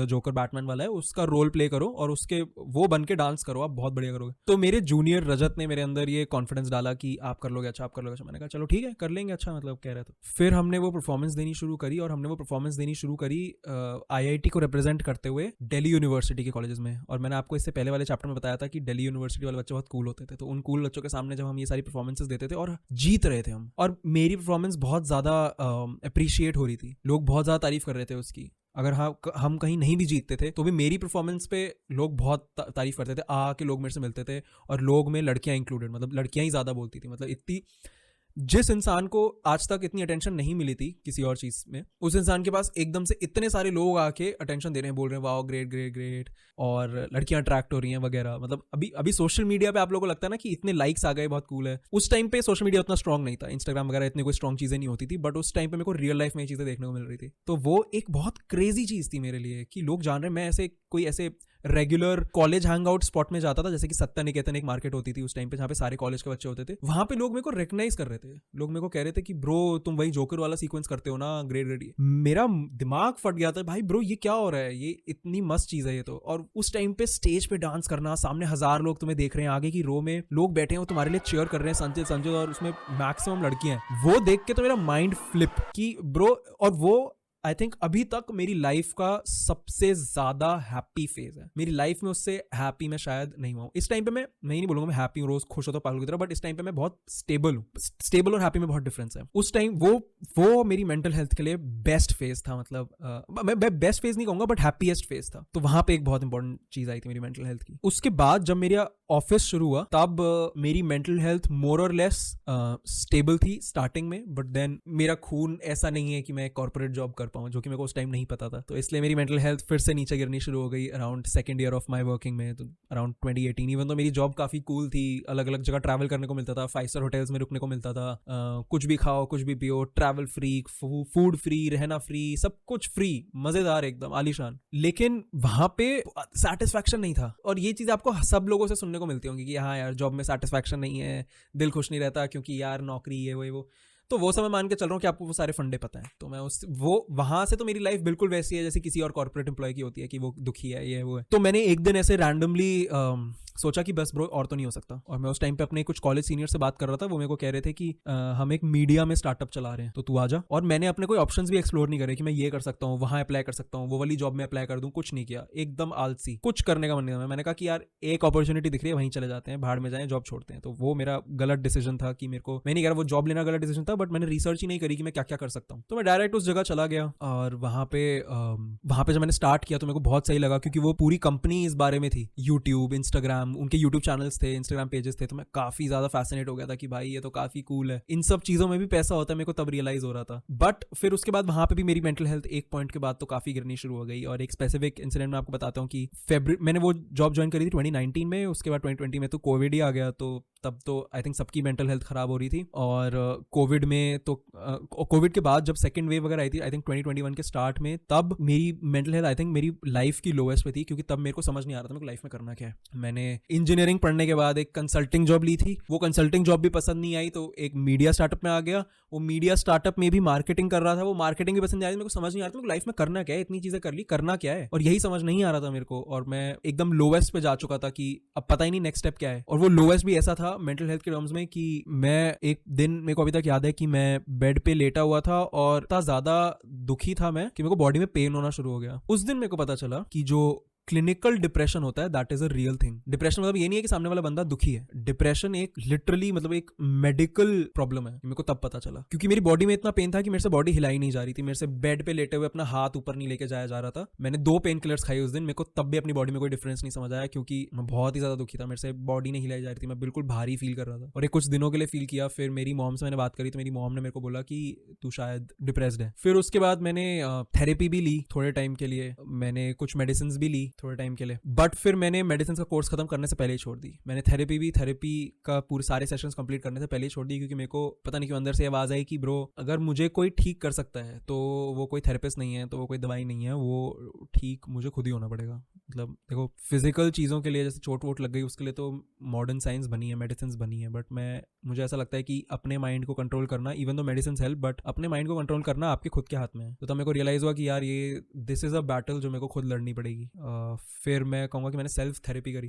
वैसे एक्चुअली एक रीज़न ये भी था थेरेपी छोड़ने का, बहुत महंगी होती है, बहुत महंगे सेशंस होते हैं, फट जाती है भाई जेब। बट मैंने खुद को थेरेपी दी, खुद को समझाया कि ब्रो उस टाइम पे ना शायद मैंने गैरी वी वगैरह भी देखना शुरू किया था। तो गैरी वी वैसे तो मोटिवेशनल स्पीकर है, मुझे मोटिवेशनल स्पीकर उतने पसंद नहीं है, बट उसने एक बात ऐसी बोली जो कि मैंने बस अपना ली ब्रो। मतलब उसने बोला कि you have to be accountable for everything. सामने की दुनिया तुम्हारे पे जो भी सिचुएशन फेंक रही है वो तुम्हारे हाथ में नहीं है, उसका तो तुम कुछ नहीं कर सकते, बट तुम्हारा रिएक्शन, तुम तुम उससे क्या समझ के क्या करते हो वो तो तुम्हारे पास ही है, वो तो सिर्फ तुम कर सकते हो और कोई नहीं कर सकता ना। मतलब अगर कल को मेरे ऊपर कोई प्रॉब्लम आ जाती है तो वो प्रॉब्लम क्यों आई, क्यों आ गई भाई, जिंदगी बर्बाद हो गई, ये बोलने से तो कुछ नहीं मिलेगा। उस प्रॉब्लम पे मैं रिएक्ट कैसे कर रहा हूँ वो मेरे हाथ में है। और अगर समझ लो किसी और की गलती की वजह से मेरे ऊपर वो प्रॉब्लम आई है तो उस इंसान की गलती पे कुछ भी डिस्कस करके मुझे क्या मिलेगा। मैं तो अपने आप को अकाउंटेबल मानूंगा कि मैं गधा था जो मैंने इस इंसान पर ट्रस्ट किया, मैं सामने वाले को गाली नहीं दूंगा। और ये चीज मैंने तब से अपनानी शुरू कर दी और आई थिंक ये इकलौती चीज है, दी ओनली थिंग जिसकी वजह से मेरी मेंटल हेल्थ इंप्रूव हुई है और जिसकी वजह से मैं अभी तक स्टेबल फील करता हूँ। क्योंकि अभी इस टाइम पे मैं ये नहीं कह रहा कि मुझे तो किसी से कोई एक्सपेक्टेशंस ही नहीं है, वो भी थोड़ी सी गलत बात है। मतलब तुम you can have expectations from your loved ones. मैं आपको ये बताना चाहता हूँ कि अगर कोई चीज नहीं वर्कआउट कर रही और तुम उसमें किसी को ब्लेम करते हो तो उससे पहले खुद ये सोच के देखो कि क्या तुम ऐसा कुछ कर सकते थे जिससे कि ये ब्लेम, मतलब ये गलती होती ना, और 100% तुम्हें एक आंसर मिलेगा कि तुम ये तो कर ही सकते थे। अभी भी अगर मैं अपनी टीम में ही मान लो कि कोई कुछ गलत पोस्ट कर देता है तो मैं वो उसकी गलती नहीं मानता, वो मैं अपनी गलती मानता हूँ। क्योंकि उसमें मेरी फर्स्ट लेवल ऑफ गलती ये होगी कि भाई मैंने ऐसा कोई सिस्टम क्यों नहीं बनाया कि वो इंसान सही पोस्ट करे, मेरी गलती है। अब मैं उस गलती पर अपने आप को कूट नहीं रहा, बट एक बार जब मैं एक्सेप्ट करता हूँ कि ये गलती मेरी है, मैं अकाउंटेबल हूँ, कुछ भी होता है, जब मैं वो चीज एक्सेप्ट कर लेता हूँ ना तब मेरे लिए उसका सोल्यूशन ढूंढना भी आसान हो जाता है और मैं उस चीज को भुला भी पाता हूँ। क्योंकि अपने आप को तो माफ कर ही लूंगा ना, सामने वाले को तो माफ करने में ईगो आती है, अपने आप को तो माफ कर ही लूंगा। तो अगर किसी ने मेरे, जैसे हमारा जो हिंदी पेज है उसमें मैं नहीं पोस्ट करता, हमारा एक इंटर्न है मृगांक, वो पोस्ट करता है। अगर वो पोस्ट कर रहा है, उसने कुछ गलत पोस्ट कर दिया तो मैं ये थोड़ी ना सोचूंगा कि जो चूतिया ये, नहीं, मेरी गलती है, मैंने ऐसा सिस्टम क्यों नहीं बनाया कि वो अच्छे से चेक कर पाए कि अच्छा ये ऐसे पोस्ट, अच्छा वैसे पोस्ट, वो मेरी गलती है। तो मैं नेक्स्ट टाइम काम करूंगा, उसके सोल्यूशन पे मैं एक सिस्टम बनाऊंगा। तो ये अकाउंटेबिलिटी वाली चीज इज समथिंग जिसने मेरा मेंटल हेल्थ का गेम चेंज कर दिया है। एक और चीज जिसने मेरे मेंटल हेल्थ का गेम चेंज किया, वो स्टोरी के आगे यही आ रहा है कि जब मैंने फिर अपनी नौकरी छोड़ दी, और मैंने ये वाली नौकरी भी ऐसी छोड़ी थी कि एक दिन मन किया कि भैंचो छोड़ो, दिमाग खराब हो रहा है, और मैंने छोड़ दी। यह भी मेरी गलती है कि मतलब मेरे को थोड़ा सा तो सोचना चाहिए ना, मतलब ऐसा प्लान तो बनाना चाहिए। मैंने कोई प्लान ही नहीं बनाया, कोई खास इनकम नहीं आ रही थी कंटेंट से उस टाइम पे, कुछ व्यूज भी नहीं आ रहे थे, 20-30 हज़ार सब्सक्राइबर्स पे होगा और 10-15 हज़ार शायद फॉलोअर्स होंगे इंस्टाग्राम पे, पता नहीं, मेरे को कुछ नहीं था, कुछ भी नहीं था, कोई इनकम सोर्स नहीं था। बट तब मैंने छोड़ दी ये सोच के कि भाड़ में जाए भाई, कुछ नहीं। ऐसे चला गया गोवा अपने दोस्त के साथ, उसके घर पे वहां पे रह रहा था, खर्चा भी नहीं हो रहा था। वहां पे ये सोचने की हाँ यहाँ मैं जाके सोचूंगा कि मेरे को लाइफ में क्या करना है, कुछ नहीं सोचा मैंने तब। बट फिर उसके बाद मेरी मेंटल हेल्थ ऐसे इंप्रूव हुई कि मैंने अपनी लाइफ में ना रूटीन्स बना लिए। मैंने बना लिया कि ब्रो कुछ मेरे हाथ में है ही नहीं यार, कुछ कंट्रोल ही नहीं कर पा रहा, तो कुछ तो ऐसी चीजें होनी चाहिए ना जो मैं कंट्रोल कर पाऊं यार। मेरे माइंड को ऐसा ही फील नहीं होता कि कुछ है मेरे पास कंट्रोल करने के लिए। तो मैंने कहा कुछ रूटीन्स बनाते हैं। मैंने कुछ बुक्स में पढ़ा था, एक्चुअली ये मैंने कुछ यूट्यूब वीडियोस में देखा था। अली अब्दाल करके एक यूट्यूबर है, उसके कुछ मैंने वीडियोस देखे थे, और भी मैट डिवेला वगैरह के देखे थे। तो वहां पे मेरे को पता लगा रूटीन्स बहुत सही चीज है। तो मैंने अपनी लाइफ में बना लिया कि ब्रो सुबह उठना है, जल्दी 6 बजे उठना है, कुछ भी करके। तो बना लिया भाई 6 बजे उठना है, फिर वर्कआउट करना है, फिर उसके बाद मेरे को स्किन केयर करना है, फिर मेरे को बुक पढ़नी है, फिर ये ऐसे मैं सुबह उठ के मॉर्निंग रूटीन बना लिया 4 घंटे। रात को सोने से पहले 1 घंटा ये करना है, वो करना है, पहले बेड समेटूंगा, फिर अपना स्किन केयर करूंगा, ये करूंगा। तो ये रूटीन्स की वजह से मेरी लाइफ की एटलीस्ट जगने के जस्ट बाद का टाइम और सोने से जस्ट पहले का टाइम इतना स्ट्रक्चर्ड हो गया कि मेरे दिमाग को सोचने की जरूरत नहीं पड़ती कि भाई क्या हो रहा है, क्या चल रहा है, क्या नहीं चल रहा। तो मेरा सारा फोकस काम की तरफ चला जाता था और इसकी वजह से मेरी मेंटल हेल्थ बहुत इंप्रूव हो गई। और सबसे इंपॉर्टेंट चीज जिसकी वजह से मेरी मेंटल हेल्थ इंप्रूव हुई, वो चलो उसकी बात करेंगे, वो है कि मैंने दिमाग में विजन आ गया कि भाई फोड़ना है मीडिया इंडस्ट्री में, बट वो एक नेक्स्ट चैप्टर में आएगा, हम करियर की बात करेंगे। तो बेसिकली इतनी ज़्यादा जो प्रॉब्लम्स फेस कर ली लाइफ में, उसकी वजह से मुझे लगता है कि मैं इतना थिक स्किन्ड हो गया, इतनी मोटी चमड़ी हो चुकी है कि अब कोई चीज़ मेरी मेंटल हेल्थ तो नहीं हिला पाएगी। शायद कोई चीज़ मुझे गरीब कर देगी, शायद कोई चीज़ मुझे फिजिकली हर्ट कर देगी, भाई कोई चक्कू मार देगा मैं क्या करूंगा, बट मेरी मेंटल हेल्थ अब हिलाना टचवुड बहुत मुश्किल है, क्योंकि वो मोटी चमड़ी हो चुकी है अब, और वो जितनी जल्दी डेवलप हो जाए उतना बेटर है, ऐसा मुझे लगता है अपने बारे में। पहले ही डेवलप हो जाती है इससे अच्छा। तो आई एम ग्लैड कि मेरा बचपन इतना पेनफुल गया। मतलब मैं ये नहीं कह रहा कि सबसे पेनफुल गया है, बहुत लोग होंगे जिनको बहुत तकलीफ है लाइफ में, मेरी प्रॉब्लम्स उनके सामने कुछ भी नहीं है, कुछ भी नहीं है भाई। मेरे पास रोटी दिखाने की मतलब ऑब्वियसली, बट जितनी प्रॉब्लम्स मैंने फेस करी हैं उससे मैंने अपने आप को थिक स्किन कर लिया। अब तो कोई कुछ नहीं बोल पाएगा, मतलब कोई कुछ बोल भी देगा तो मुझे फर्क नहीं पड़ता। वैसे ये पॉडकास्ट वाला फॉर्मेट आपको कैसा लग रहा है? मतलब मैं पहली बार कर रहा हूँ तो मेरे को पता नहीं मैं कितना चपड़ चपड़ कर जा रहा हूँ, मुझे नहीं पता कितना लंबा बनेगा ये वीडियो, बट आप मुझे बताओ कि एक्चुअल में एक पॉडकास्ट स्टार्ट करना है क्या? वहाँ पे मैं और लोगों को ऑब्वियसली बुला के इंटरव्यू करूंगा, इंटरव्यू भी नहीं, मतलब उनके साथ चैटिंग करूंगा, चैटें होंगी उनके साथ, और जिससे ऐसे मतलब बकचोदी नहीं होगी, बकचोदी होगी क्योंकि मैं खुद बकचोद लोगों को बुलाऊंगा, बट कुछ उससे वैल्यू निकलेगी, आपको कुछ सीखने को मिलेगा, या एटलीस्ट कोई अच्छी स्टोरी सुनने को मिलेगी जिससे अंदर से अच्छा फील होगा आपको। मतलब आप कुछ ना कुछ वैल्यू तो आपको ऐड होगी। अगर इस वीडियो पे आप एक तो मेरे को कमेंट्स में बताओ कि क्या कर सकते हैं हम अपने पॉडकास्ट में, कोई आइडियाज दो अच्छे से पॉडकास्ट के, प्लीज, बहुत बड़े बड़े आइडिया सोच के दो प्लीज। और साथ में यही आपका गिव अवे का कमेंट भी होगा, ठीक है? कमेंट में जब ये लिखोगे आप पॉडकास्ट का आइडिया, और साथ में इंस्टाग्राम का हैंडल मेंशन करना अपना। यार मैं 3 चैप्टर्स कवर कर चुका हूँ, 3 चैप्टर्स और रहते हैं जो कि है बैड हैबिट्स, के साथ मेरी जर्नी, और है रिलेशनशिप्स और प्यार के साथ मेरी जर्नी, और लोगों के साथ मेरी जर्नी, मेरी सोशल एंग्जाइटी वाली जर्नी, और मेरी करियर को लेके मेरे विजन की जर्नी, मैं अपनी लाइफ को कैसा चाहता हूँ। तो ये 3 एस्पेक्ट्स जो कि सबसे इंपॉर्टेंट एस्पेक्ट्स हैं वो भी रहते हैं। और मुझे रियलाइज हो रहा है कि अभी हम 1.5 घंटा शूट कर चुके हैं, तो बहुत ही ज़्यादा लंबा एपिसोड बन जाएगा। मैं इतना लंबा भी नहीं चाहता, मुझे पता कोई नहीं देखेगा, मैं इतना लंबा नहीं चाहता, that's not what she said. लेकिन इसलिए मैं सोच रहा हूँ कि इस पॉडकास्ट को 2 पार्ट्स में डिवाइड कर दूँ। तो पहला पार्ट मैं यहीं ख़त्म करूँगा, सेकंड पार्ट के अंदर हम डिस्कस करेंगे मेरी बैड हैबिट्स की जर्नी, मेरी रिलेशनशिप्स की जर्नी एंड मेरे विजन की जर्नी। बट इस पार्ट को ख़त्म करने से पहले भी, और हाँ, जब इस पार्ट पे 5000 लाइक्स कंप्लीट हो जाएंगे, मैं सेकंड पार्ट सिर्फ तब निकालूंगा, नहीं तो नहीं निकाल रहा। तब तक एडिटिंग नहीं होने दूंगा मैं। बट मैं आपको अभी ये बताना चाहता हूँ कि ये वाला पार्ट और जो नेक्स्ट वाला पार्ट होगा, ये इकलौते वीडियोस एवर होंगे जो कि मेरे ट्रांसफॉर्मेशन के ऊपर होंगे, क्योंकि बहुत रिक्वेस्टेड टॉपिक था और मैं अपनी ट्रांसफॉर्मेशन के ऊपर यही 2 वीडियोस बना रहा हूँ। इसके बाद प्लीज मेरे से रिक्वेस्ट मत करना, क्योंकि यही है सारी कहानी। अब इसके अलावा और मैं क्या बताऊंगा जो मेरी बॉय टू मैन वाली ट्रांसफॉर्मेशन है। जो इसके बाद, मतलब ये वाला पार्ट और जो नेक्स्ट वाला पार्ट आएगा, वो दोनों के बाद जो ट्रांसफॉर्मेशन वीडियो आएगी वो कम से कम 2 साल बाद आएगी। बट वो वीडियो जो 2 साल बाद आएगी मेरी ट्रांसफॉर्मेशन जर्नी की, वो मेरी बॉय टू मैन ट्रांसफॉर्मेशन वाली जर्नी नहीं होगी। मैन तो मैं अब बनाऊं जब मैंने मतलब अपना विजन डिसाइड कर लिया है। जो नेक्स्ट ट्रांसफॉर्मेशन वीडियो आएगी, that will be my journey from a man to a God.